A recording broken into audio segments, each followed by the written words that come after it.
big reasons people ask me why I get into this.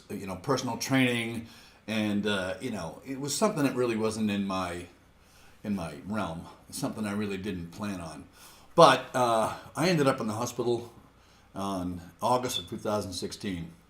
I had a serious Xanax habit, and in frustration, my marriage was ending, my business was ending. I picked up a drink. After 38 years, I decided to take a drink, and well, we all know what happened then. I was in a very dangerous situation. I ended up in the VA hospital wearing a robe. I remember the day that I walked in, and I decided to turn myself into the VA to get some help to get me weaned off of that Xanax. That was the big thing to me. So when I signed a piece of paper, what was interesting was some big guy came up behind me, put his hands around my waist, and pulled my belt. Somebody else was downstairs taking my shoelaces out of my sneakers. Then I knew it was business. I heard the door close behind me, and I was in there. For 10 days, I was shuffling down that hallway. I had to use a walker. I was in stroke territory. I was in serious pain. And before they took me in, they stood me on the scale. I was 229 pounds. I was shocked. I didn't believe I had gotten that bad, but I did. Anyway, I got out of there in 10 days, and I had no place to go. I had no home. My wife was on the way out. She was heading her way, and I was heading mine, but I hadn't thought about a place where I was going to live. One day I was walking my dog Bailey down by the railroad tracks, and I saw this big old building, and it was the Neshoba Valley Health Center. And I remember it was like, ooh. I looked in, it was a Sunday, and I looked in the window, and there was people in there. It was one of those 24/7 things, and it cost like $20 a month, but it had all the serious stuff in there. Anyway, I had nothing else to do with my life. So I started going down there, walking there, 900 steps. I know it was on my Fitbit, and I'd go in there and I would just try to sort my frustrations out. In 2 or 3 weeks, I started to feel that awareness in my body. And, I started to see little things, but it kept going down there, and I realized I was starting to lose some weight. And I started getting that feedback in the mirror. That was amazing to me, to see my body starting to change, because I was a total mess.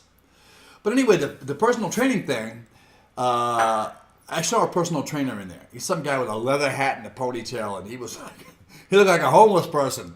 But he was putting people through their paces, and I was like, geez, he's not even paying attention. They're talking, and the guy's doing lat pull downs, and he's talking, flipping on. The guy's just going, yeah. So he's just after the money, But I asked somebody behind the desk, I said, what does it take to become a personal trainer? Because I wanted that information, at least for me. And they said, well, yeah, you go through ACE or NASM or whatever. Anyway, I went through a couple of them, and I said, man, this is really way too much information. All this stuff, the legs and straps and all the Latin names and everything. I was like, what did I get myself into? Anyway, I had laid $600 out for the NASM thing, and I didn't think there was any turning around. But anyway, you know what? It became interesting. I started incorporating these things into my own moves. And you know what? I started coming around. I started getting compliments from people. And then people asking me if I was a trainer. I was like, no. But anyway, it stayed with me, and I finally got through it. On October 4th, 2017, I passed.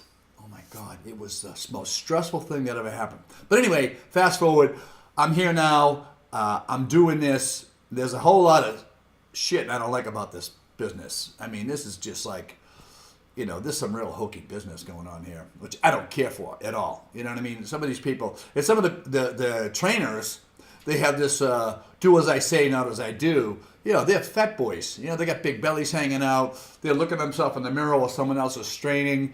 They don't care. It's just a cash business, So, but I always if I had my way, how would I do it? And then I thought about going online. And I was like, ugh, please.